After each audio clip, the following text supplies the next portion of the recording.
তো guys finally সারা বছর অপেক্ষা করে থাকার পর এই দিনটা চলেই এলো। এই গানটার মধ্যে যে একটা আলাদা ইমোশন কাজ করে, আর তার থেকেও বেশি ইমোশন কাজ করে আমার এই ঠেকুয়ার প্রতি।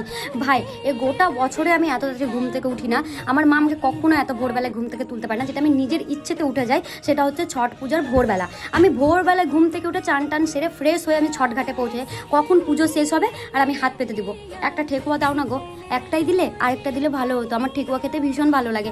আমার বাড়িতে না আমার মা আছে, একটা ঠেকুয়া দিবে। আমার ভাইও আসেনি, আমার ভাইয়ের জন্য একটা ঠেকুয়া দিবে। আর রাস্তাঘাটে যেখানে যার সাথে দেখা হবে বিহারিদের সাথে আমাকে একটা ঠেকুয়া দিবে। আমাকে কিন্তু ঠেকুয়া দিতে ভুলবে না। সব থেকে বড় বিষয় হলো পুরো জগতে আমার একটা মাত্র বিহারি বন্ধু, আর সে হচ্ছে 1 নম্বরের কঞ্জুস।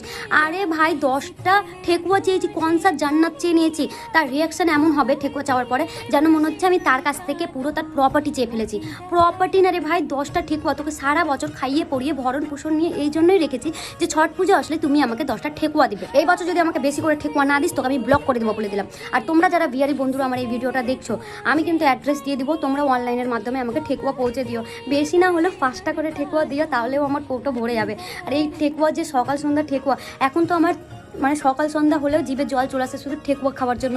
ঠেকুয়া লাভাররা কোথায় ট্যাগ করো তোমাদের বিহারি বন্ধুদের আর বলো এই বছর আমাদের ঠেকুয়া চাই মানে চাই মানে চাই।